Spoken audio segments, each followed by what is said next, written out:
Hello, you guys. My name is Delululuma, and welcome to a new series in my channel. If you're new here, I do a lot of role-playing games as well as Sims content, and I am so excited to finally be breaking into Sims 3. Sims 3 is a bit unique in my experience because I did play this game basically since middle school, since it launched like 15 years ago. However, I was a middle schooler, which means I didn't have the money for a fancy computer or all of the packs. And then once I did have money, I didn't have the time to play it. So I have not played a lot of Sims 3 content despite having played Sims 3 for a long time. I now have all of the expansion packs where there's a lot of game content. I'm missing a lot of the stuff packs. We don't care about those. Honestly, why use those when I can have CC? Anyways, but I wanted to go ahead and start a legacy. It's not going to be super structured in the sense of like a not so very legacy because I just don't want to do that. However, it is going to be structured in the sense that I am going to be kind of picking and choosing features from packs. Like I want to start with ambitions and playing with the firefighter career. I remember how badly I wanted to play that. I actually did own ambitions in middle school. However, it just didn't work on my potato laptop. So, getting into the firefighter career, maybe we'll have a generation that does daycare, maybe we'll have a generation that gets all into supernatural, and then also just kind of checking out rotational play in The Sims 3. It's always been possible to switch between households in The Sims 3, but you did lose a lot of progress, such as like lifetime wishes, lifetime wants, aspirations, things like that. Got really mixed up when you switched between households, but with the help of story progression and master controller, you are able to actually go ahead and switch through. Speaking of mods and CC, honestly, since you're watching me use a ton of CC while I create my Sims, if any of you are interested in finding what I'm using, I do have my Tumblr in the description, and I don't quite have my own master list, but I did link any master list or creator site that I used a ton for my CC. I don't really feel like making a master list because I did pretty much just use other people's master lists, so it feels kind of like I'm stealing somebody else's work, copying somebody else's work, and that felt really crummy. As a content creator myself, I am unfortunately painfully aware of just how much work it is to actually make those kinds of things, so taking somebody else's work just feels absolutely awful. However, into our family here, I am currently deciding to start with one family. Maybe we'll add like a side household that we aren't related to, but I'm just not entirely sure on that. I feel like maybe I just want to stick to one family and expand upon them, but we have Rachel Bowden here, who has the lifetime want to become a Star News anchor. She's hot-headed, family-oriented, clumsy, a cat person, and friendly. She's also an Aquarius that loves pop music, hamburgers, and the color gray. And I'm actually currently making her boyfriend here, so I didn't make them married. I thought that would be fun to actually have like a wedding. I've never thrown a wedding in The Sims 3. We've been capable of doing this since forever, and I've never done it, so we are going to do it. I'm terrified. As somebody who plays a ton of Sims 4 at the moment, throwing a wedding just sounds like a monumental task, so hopefully it goes better in The Sims 3. I have no idea. But this is Benjamin. He has the lifetime want to be a firefighter superhero. He loves to swim. He's brave, a heavy sleeper, childish, and ambitious, and he is a Capricorn that loves classical music, fruit parfaits, and the color black. I also tried to make them look younger in terms of fashion. I realized when I was making Sims, I was making them in a very millennial style, which I don't think is a bad thing. However, I wanted them to be like young, like 18, 19, 20-year-olds now, right? And so I was like looking up so much inspo for like, oh my god, what do you guys wear? Because like I have no idea. Honestly, I think I kind of nailed it. You guys will have to let me know. But I really tried to make them look like they were young people today instead of young people from like 15 years ago. But I've never really been somebody that's any good at fashion. Honestly, even if I did millennial fashion, there'd probably be a few millennials who are like, girl, do you even know what we were wearing back then? And I was like, no, because I'm not a fashionable person. Anyways, onto the house here. The house is a bit of a struggle, I won't lie. Like I said, I play a ton of Sims 4 at the moment. I haven't played Sims 3 in super long.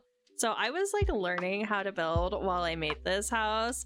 I did go with a Georgian kind of style to the floor plan, which really helped me just because it's way simpler.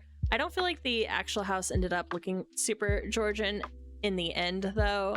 but I do think it looks very, very cute. You're gonna see me fight a ton here with the floor plan and just like editing it.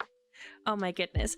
But yeah, I did decide to go ahead and do a home that would be way more than a starter home. So the kind of thought process behind that was, I don't have to worry about building as I go because, like I said, Sims 3 is super hard to build in.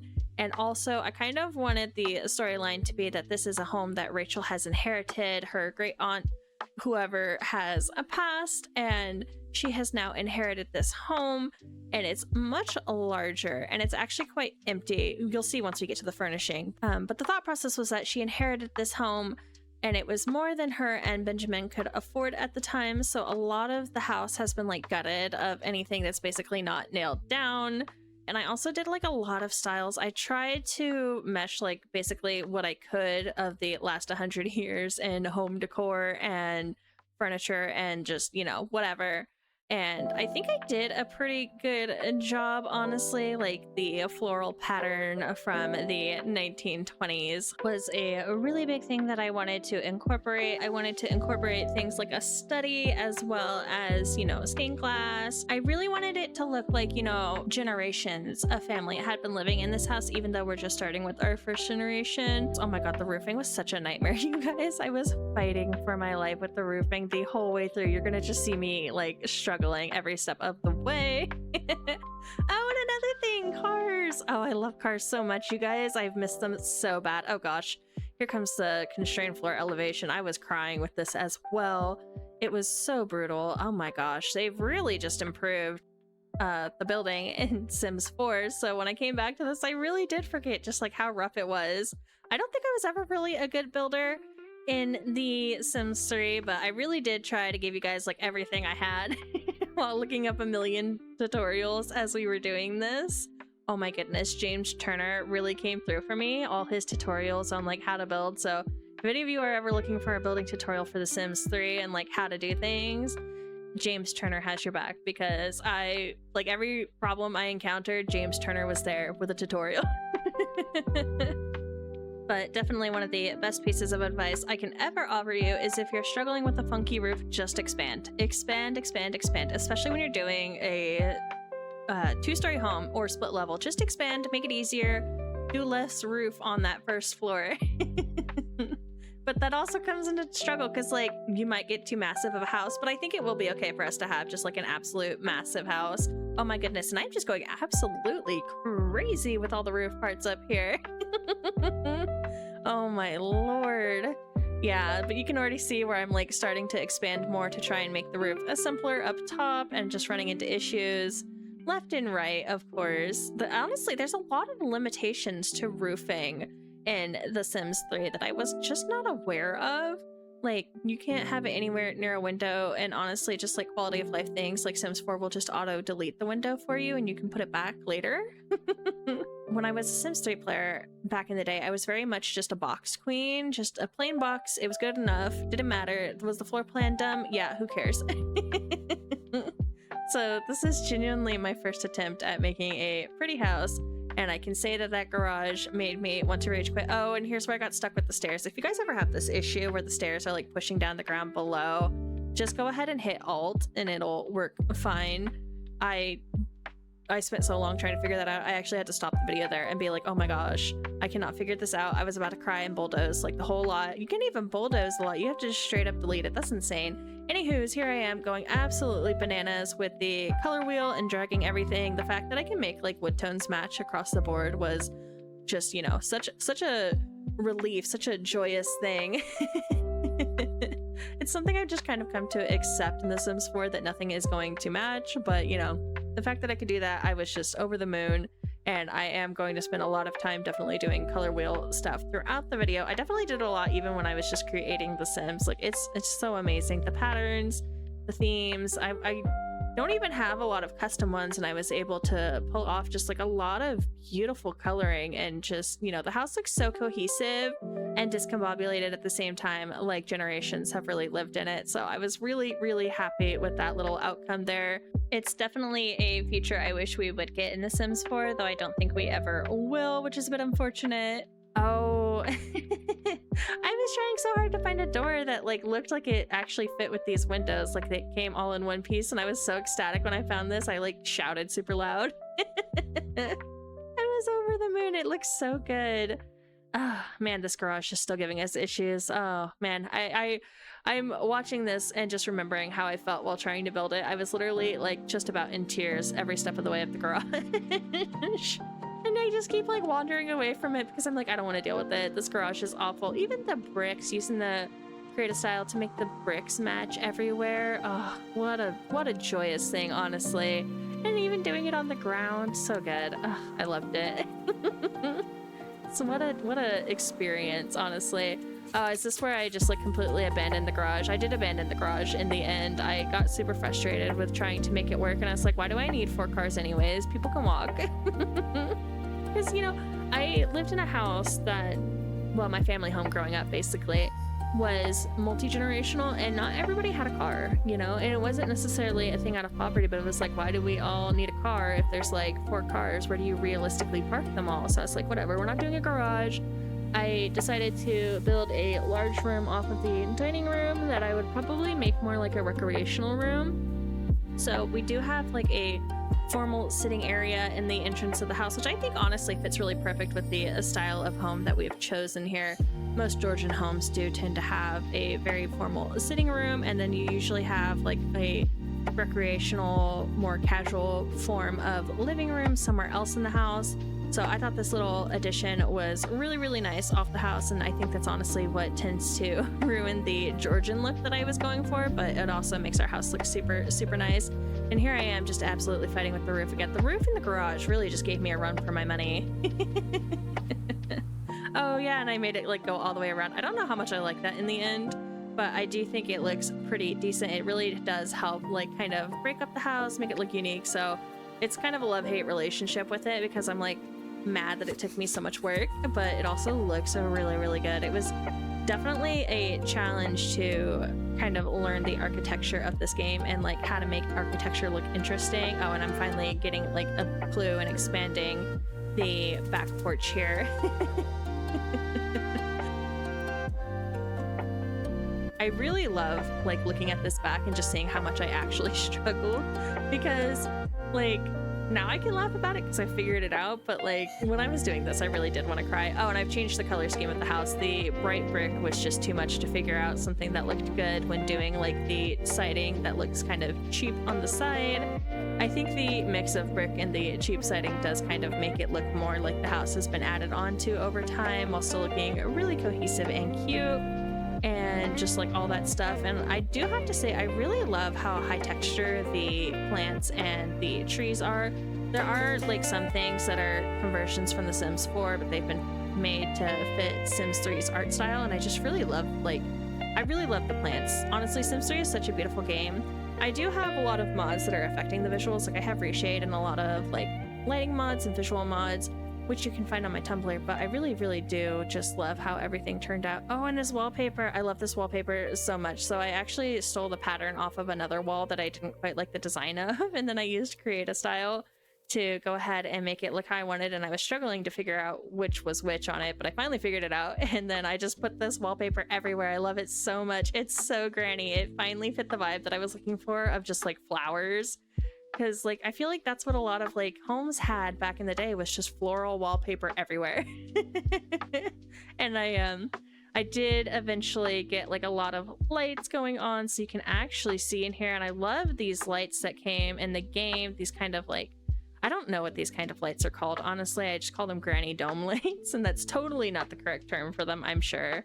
I just make up what things are, and then I never actually learn what they're called. But yeah, I really, really wanted a lot of older features in the home, vintage features, whatever you want to call them, mixed with like modern. So you're gonna see that like the cabinets have been updated, but like the lighting is still old, the windows are still old, some of the flooring is still old, but you've got like this cheaper vinyl looking floor. I think I did change it to a warmer color in the end because I didn't want it to look like cheap gray vinyl.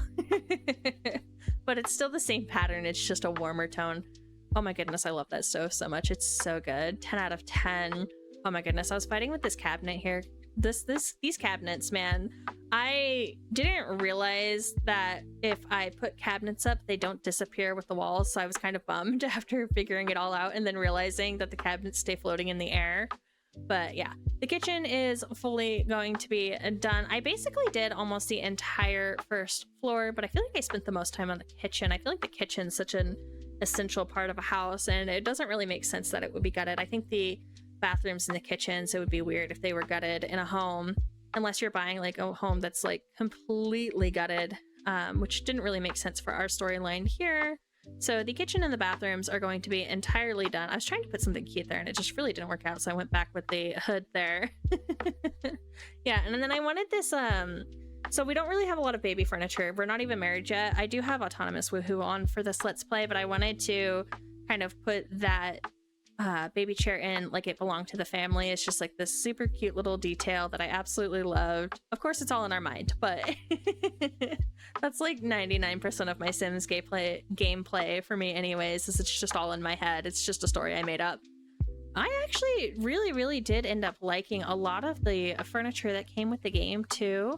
I like this table here, absolutely gorgeous, and it comes with the game. I really like the stained glass. It was giving me a lot of like 90s vibes. I don't know if it's actually 90s. I feel like I think it's 90s vibes, like late 90s, early 2000s, because I'm a huge avid Charm Watcher fan, whatever. Anyways, when I saw the stained glass table, I was like, oh my god, it's giving Charmed, and then like the Hallowell Manor, and I was like, this is the right path we need to be going for a cozy family generational Let's Play. So I was very excited when I saw that. There's honestly just a lot of items where like if you really just take the time to go through them, you're like, this is amazing. I will say though, I don't agree so much when it comes to like the art in the game. I was really trying to find something here, and I think I'm actually just going to make a custom portrait of our founding Sims and just put them over the fireplace. I did actually learn how to make a CC portrait of the family members, so I think I will go ahead and do that probably by the time you guys are seeing the actual first part here where there's like gameplay, and that'll be there, so I'm probably going to show you guys that then.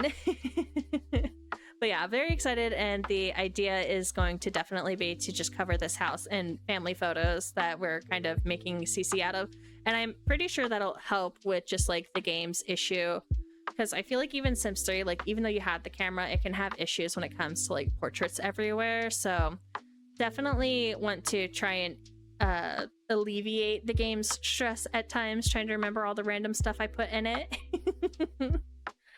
Oh, and this is the study. So you're going to see me put in a computer here. I do end up taking it out eventually. I don't think it's on the footage, because when I was playtesting, I realized that I put a piece of electronics in here. I didn't really want the family to have any electronics. I thought that, you know, selling all the electronics would make a lot of sense in the terms of us trying to, you know, get enough money to pay the taxes or whatever that comes with inheriting a home. Is usually a very intense financial thing. And if you don't have the money, a lot of times the younger generation isn't able to keep it unless they like sell everything in the house, basically. So that was kind of the thought. We do have like a few things for entertainment. Like we have the chess table, we have a stereo. I went with the old like gramophone style stereo. Is that the word for it? I honestly don't know if I know what a gramophone is. Sometimes when I'm talking, I realize just like how little I know. Which is a terrible thing to say, but it's very true. Oh, and here I am just struggling with the walls again. I really did struggle with finding walls I like. It definitely was a process. I was so excited when I found that wall, honestly, because you guys don't know how long I spent trying to incorporate some blue into this house. And when that create a style just finally made like a solid blue marbling color, I was so excited. I lost my mind. I was so excited to incorporate that. So it's going to be in like the kitchen and the bathrooms, and just it's going to look so good there. I did not do too much to the room here. I didn't want them to have a ton. I kind of wanted it to be like, oh, they brought that from their like apartment or whatever, and their previous home basically, and that's what they brought personally to this home. So everything else in this home is basically like already been in the house, except for their bedroom. Oh my gosh, I'm like getting so tongue-tied all of a sudden. This is my first time recording a video like this where I'm like looking at my own gameplay. It's very interesting. I will have to say it is definitely a skill to go ahead and just like talk over your own footage and like try and keep up with the video. I'm not sure how people do it. And And that is about the video here. Honestly, a bit of a weird drop off. So sorry about that. I'll put up some pictures or something. But I really am looking forward to getting into Sims 3, and I really hope you guys are too. Like I said, I do a ton of other content when it comes to the form of role-playing games as well as Sims. Right now, at the time of recording, I think only Sims 4 has aired, but I do have a Sims Medieval thing that is going to start, so hopefully that has aired by the time you guys are watching this. And then I do have a Sims 2 playthrough of Pleasant View that I would like to do with you guys, just because I love that town so much. Honestly, there's a lot of Sims games that I want to play in total, because I also have a ton of the spin-offs. There's so much content. I'm a newer content creator, so I haven't quite gotten there yet, but it's in the works, guys. I will get there eventually. Anywho's, if you guys enjoyed this video, I would really appreciate it if you could drop a like, drop a comment, especially if you're like a veteran Sims 3 player with a good idea of how to play the game. I would love your feedback, because I don't know what I'm doing 99% of the time. Anywho's, thank you guys so much for watching, and I can't wait to catch you in the next one.